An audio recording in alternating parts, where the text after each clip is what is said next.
लोग पढ़ तो रहे हैं, आए दिन पेपर लीक हो रहे हैं, ये सब हो रहा है। बच्चे मेहनत कर रहे हैं, पढ़ने वाले तो पीछे हो जा रहे हैं, जो नहीं पढ़ रहे हैं पेपर लीक करके वो आगे जा रहे हैं और जो पद खाली हो रहे हैं वो आगे कैसे जा रहे बिना पढ़ने वाले?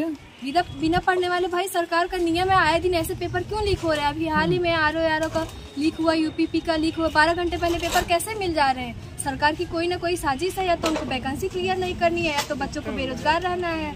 पार्टी को वोट करने का मतलब है कि पार्टी में तो एक पार्टी अगर तो उसमें कुछ करप्ट भी भरे होंगे, कुछ अच्छे भी भरे होंगे, तो अगर आप पार्टी को वोट करें तो इसका मतलब कि आप सबको वोट करें ना। अगर आप कैंडिडेट को वोट करें तो आप एक पर्टिकुलर पर्सन को वोट कर रहे हैं, इट मीन्स वो अच्छा है तो वोट करें, खराब है तो वोट नहीं करें। तो डेफिनेटली मैं कैंडिडेट को ही वोट करूँगा, कैंडिडेट को ही वोट करना चाहेंगे। और उसके अलावा और हाँ, जो मेरा बस एक चीज़ ये कहना है कि जो इस समय मुद्दा देखा जाए तो पूरे देश भर में यही है, अनएम्प्लॉयमेंट। वो बहुत बड़ा मुद्दा है। लाइक हम अगर कोई पेपर दे रहे हैं तो वो लीक हो जा रहा है, और मतलब 1-1 लाख दे के 2-2 लाख दे करके पेपर लीक आउट हो रहा है, और जो बच्चे लिटरली मेहनत कर रहे हैं वो नहीं कर पा रहे, पीछे हो जा रहे हैं जस्ट बिकॉज कि जो नहीं पढ़ पा रहे वो पैसा फेंक करके पेपर ले रहे हैं और पेपर दे रहे हैं। और वैकेंसी बंद हो जा रही है ना इस वजह से। नहीं, कहाँ वैकेंसी? आरओ का पेपर लीक हुआ, कहाँ? उस पर आयोग का स्टेटमेंट आया। आयोग ने कहा कि 64% बच्चों ने अच्छे से शांतिपूर्वक परीक्षा दे दी इतने सेंटर्स में, 6000 समथिंग सेंटर्स में। कहाँ आयोग ने बोला कि पेपर लीक हुआ? जो कि आरओ का पेपर लीक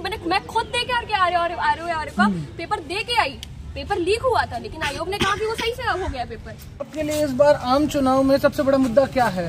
मेरा मुद्दा सबसे बड़ा जो है वो है एजुकेशन, और दूसरा जो आप नॉलेज ले रहे हो, शिक्षा ले रहे हो, डिग्री लेके घूम रहे हो, लेकिन उसका कोई फायदा भी तो होना चाहिए। आप सिर्फ धार्मिकता के आधार पर अपना जीवन नहीं चला सकते। धार्मिकता अपना व्यक्तिगत होता है, लेकिन हमें साथ साथ में रोजगार भी चाहिए, और प्लस जिन लोगों को शिक्षा का अधिकार ही नहीं मिल पा रहा है वो भी मेरे लिए बड़ा मुद्दा है। ऐसे वोटिंग का भी विकल्प मिलना चाहिए, हाँ नहीं है 50-50?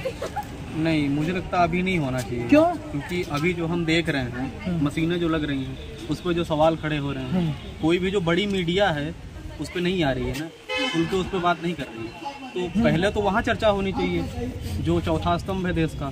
उसके बाद अगर हमें चाहिए तो हम वोटिंग कराएं, उसके बाद अगर हो तो बिल पास करके हम ला सकते हैं उसे। तो तुम्हारे हिसाब से क्या ये ऑप्शन होना चाहिए? नहीं, अभी तो नहीं। क्या आप मानते हैं कि अपॉर्चुनिटी ज्यादा होनी चाहिए नौकरी से? बिल्कुल, जैसे कि देख रहे हैं आप, जनसंख्या भी दिन पर दिन बढ़ती जा रही है, लेकिन जो नौकरियां हैं, सरकारी नौकरियां, वो कम होती जा रही हैं। कई जगह जैसे प्राइवेटाइजेशन को जोर दिया जा रहा है, और लोगों को उस पर जैसे जनसंख्या के हिसाब से नौकरियां बहुत कम घटती जा रही हैं, तो इस वजह से जो है अपॉर्चुनिटी बहुत कम होती जा रही है। सरकारी नौकरियां ही क्यों चाहिए?